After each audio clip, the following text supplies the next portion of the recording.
우리 인생은 사실은 살았다 할 것이 없는데 언제 우리가 존재가치, 언제 의미가 극대화되냐면 하나님이 내 아버지라는 거. 그럴 때 우리가 가치가 있어지고 의미가 있어지는 거지. 아니면 뭐 잘 먹고 뭘 먹어야 잘 먹는 거야. 뭘 어떻게 살아야 잘 사는 거야. 창조주 하나님을 대면하고 그분의 말씀을 듣고 우리가 영원히 살 존재로 지음을 받았구나. 그걸 깨닫고 그 영혼에 포커스 맞추면서 이제부터 사는 거예요. 그전에는 육체를 살았지만 이 세상에 우리가 어두움이다. 우리가 밝음이다. 하지만 어두움도 빛도 하나님이 만드신 겁니다. 어두움도 누가 만든 거예요? 하나님이 만들었잖아요. 빛을 낮이라고 하고 어둠을 밤이라고 하고. 근데 문제는 어디에서 생기는 거예요? 우리가 낮만 좋다고 하는 거예요. 빛만 좋다고 하는 거예요. 좋은 것만 좋다고 하는 거예요. 밤은 아니라고 하는 거예요. 밤은 싫다고 하는 거예요. 어두움은, 천둥은, 번개는 무섭다고 하는 거예요. 폭풍은 우리가 싫다고 하는 거예요. 그런데 번개가 한번 칠 때마다 이 지상에서 일으킬 수 있는, 인간이 사용할 수 있는 전력 양이 1년치가 보존이 된대요. 번개 한번 칠 때마다 쫙 흡수를 해서 그걸로 우리가 전력을 1년 동안 인간들이 쓸 수 있는 총 전력 양이 한 번의 번개로 지상에 축적. 그러니까 이제 그걸 아는 사람은 번개가 무섭겠습니까? 이렇게 되는 거예요. 이렇게 우리가 어리석은 거예요. 전체적인 지혜가 없이, 전체적인 지식 없이 나를 기준으로 그게 선악과의 결과라고 계속 말하는 거예요. 내가 선하다 악하다 정하는 순간 그 사람은 사탄의 자식인 거예요. 어두움의 자녀인 거예요. 우리가 그토록 싫다고 하는 어두움의 자녀인 거예요.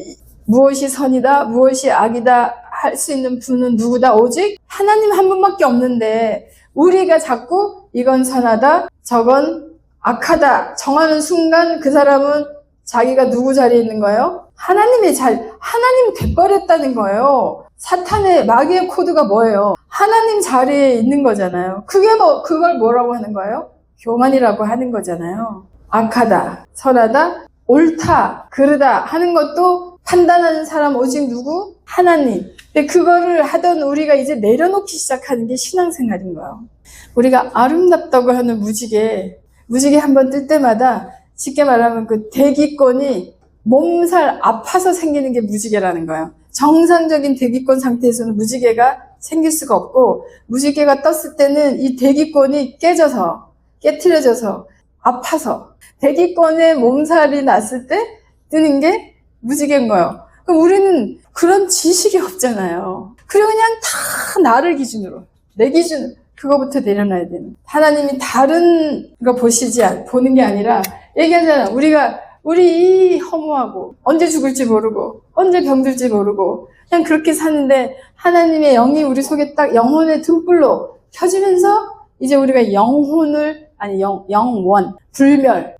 불멸의 자녀들이 된 거예요, 우리가. 불사조의 자녀들, 불사조고 다른 게 아니라. 그러면서 이제 우리가 이 세상에 일어나는 일을 이제는 왜 하나님 아버지가 다 필요해서 하는 거예요? 어두움도 하나님이 필요해서. 그러니까 비도 있어야 되고, 폭풍도 있어야 되고, 바람도 있어야 되고, 다 필요해서 하나님 만든 겁니다. 어둠도 하나님이 지으셨습니다. 하나님이 선포하셨습니다. 하나님에 대해서 배워가면 되는 거예요. 하나님이 어떤 분인지 알아가면 되는 거예요. 하나님 선포하셨습니다. 나는 빛도 짓고 어둠도 내가 지었다. 그럼 어둠의 주인 누군 거예요? 빛도 어두움이 있을 때 별이 빛나는 거 우리 알잖아요. 어두움이 어두울수록 별이 빛나는 건데 우리 얼마나 나약해요. 좋은 것만 빛만 그런 것만 찾아가지고 우리 몸이 얼마나 나약해요. 그리고 하나님도 아까 얘기했는데 우리가 하나님 필요합니다. 내가 하나님 필요합니다. 그러면서 하나님 앞에 왔잖아요. 근데 하나님에 대해서 알아가기 시작하면 일방이 아니라고 제가 계속 얘기합니다.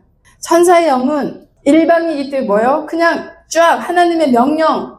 그래서 이게 율법이라고 한다고 했잖아요. 하나님이 그 십계명 줄 때 천사를 통해서 해요. 십계명 누가 적었다고 나와요? 천사의 손을. 그래서 천사의 영, 율법은 뭐예요? 율법은 지키라예요. 안 지키면 어떻게 돼요? 사망이다. 이거예요. 근데 지키라만 있는 게 아니죠. 하지 말라. 하라는 게 있고 하지 말라는 것도 있어요. 네, 하려라 하지 말아라. 이게 율법이에요. 율법을 딱 정리하면 해라 하지 말아라. 그래서 율법 천사들은 뭐예요? 우리보다 능력자죠. 보이지 않는 곳을 왔다 갔다 하고 막 공간도 막 통과하고 능력자의 능력 세계, 네, 영의 세계. 그런데 천사는 뭐예요? 자기가 선택권이 있어요. 생각할 수 있어요. 자기가 봐주고 싶다고 봐줄 수 있어요. 명령만 수행할 뿐이에요. 그래서 이제 일방이라고 하는 거예요. 우리도 가게에 가면 주인이 있으면 주인한테는 보너스도 받을 수 있죠. 말 잘하면. 주인하고 친해지면 디스카운트 받을 수도 있죠. 주인이 있을 때는. 근데 주인 없어. 종업원들만 있어. 대화 안 돼요. 안 돼요. 왜냐면 종업원들은 내 시키는 대로만 해야 되기 때문에 마음대로 깎아줄 수도 없고 보너스도 더 줄 수도 없어요. 그러면 이해가 가죠. 천사는 하나님이 부리는 종이에요. 명령만 수행할 뿐인 거예요. 그래서 배려할 수 있어요, 없어요? 배려해 줄 수가 없어요. 법대로만 해야 되는 거예요. 배려 못 해줘요. 그리고 뭐예요? 상황, 이해할 수 있어요, 없어요? 이해해 줄 수 있어요, 없어요? 이해해 줄 수가 없어요. 알아도 봐줄 수 있어요, 없어요? 그 얘기랑 똑같은 거예요. 알지만, 네 사정은 알지만 봐준다, 봐줄 수 없다? 봐줄 수 없어요. 그냥 나는 이렇게 해야 됩니다. 그게 천사예요. 아, 저 사람이 지금 배고프겠구나. 아, 저 사람이 지금 힘들겠구나. 거기에 맞게 움직일 수 있다, 없다? 천사는 못 움직이는 거예요. 근데 우리 하나님은 어떤 하나님인 거예요? 우리 하나님은 살인자, 우리가 생각하는 제일 1급 사형수, 살인자의 사정도 이해하시는 하나님인 거예요. 그래서 이 살인자를 보호처까지 마련해 주시는 하나님인 거예요. 내가 똑같은 살인자야. 그런데 이 사람이 왜 살인하게 됐는지를 하나님은 아시는 거예요. 그리고 그거를 배려해 주시는 거예요. 상황을 이해해 주시는 거예요. 그래서 똑같은 살인자로 취급 안 하시는 거예요. 그래서 도피성을 만들어 놓잖아요. 그러니까 엉겹결에 네가 사람을 계획해서 죽이려고 한 게 아니라 엉겹결에 밀쳤는데 엉겹결에 어떻게 했는데 그 사람이 죽어버렸어? 그러면 너는 도피성으로 가 있어라. 왜냐하면 그 자리에서 잡히면 살인자로 바로 사형을 당하니까 도피성까지 마련해 주시는 하나님인 거예요. 그럼 말 다 한 거예요. 살인자의 상황까지, 사정까지, 왜 사람을 죽이게 된 것까지 아시는 하나님, 그리고 그 사람이 억울한 일 당하지 않도록 도피성까지 마련해 주시는 하나님이신 거예요. 그럼 우리가 하나님의 자녀라면, 내가 하나님의 자녀라면, 우리는 하나님의 성품 하고 있지 않습니까? 이리로 들어가야 돼요. 이리로 들어가야 되는 거죠. 그래서 결국은 이 말을 다른 말로 하면 뭐, 이게 은혜인 거잖아요. 네, 이게 뭐예요? 감사잖아요. 이게 다른 말이 아니라 사랑인 거예요. 이 관계, 그 얘기하면서 제가 이렇게 얘기했는데, 내가 하나님 필요합니다. 하나님 이거 해주세요. 하나님 저거 해서 끝이 없잖아요. 애기들이지. 하나님 이거 해주세요. 하나님 저거 해주세요. 이거 해주세요. 저거 애기입니다. 근데 이제 나중에 봤더니 하나님도 내가 필요하잖아요.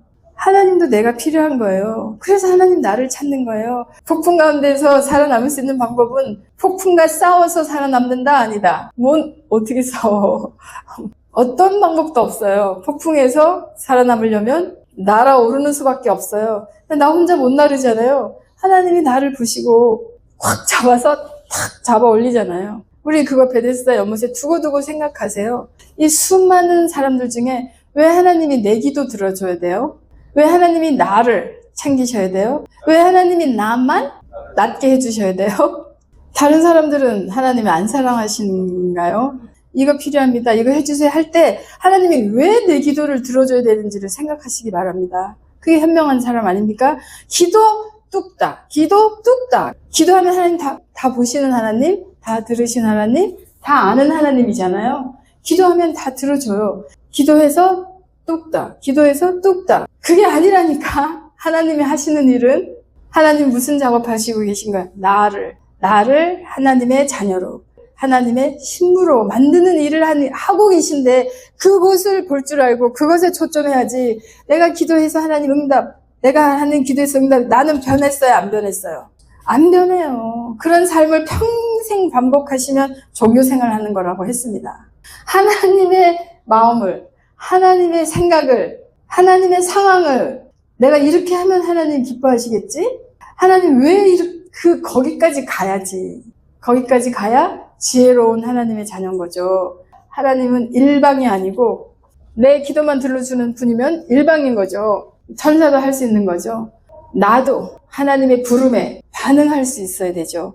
나도 하나님의 필요에 체험을 하는 자리가 돼야죠. 수많은 사람들이 다 하나님 앞에 기도하고 있고, 수많은 사람들이 다 하나님 앞에 아프다고 하고 있고, 수많은 사람들이 하나님 앞에 이거 달라고 저거 달라고 하고 있는데, 하나님이 38년 된 병자한테만 꽂힌 것처럼 하나님 왜 내 기도를 들어줘야 될까? 나도 하나님의 필요를, 하나님을 시원하게, 그러려면 하나님이 누군지 알아야 되고, 하나님 마음을 알아야 되고, 하나님 기뻐하는 일이 뭘까?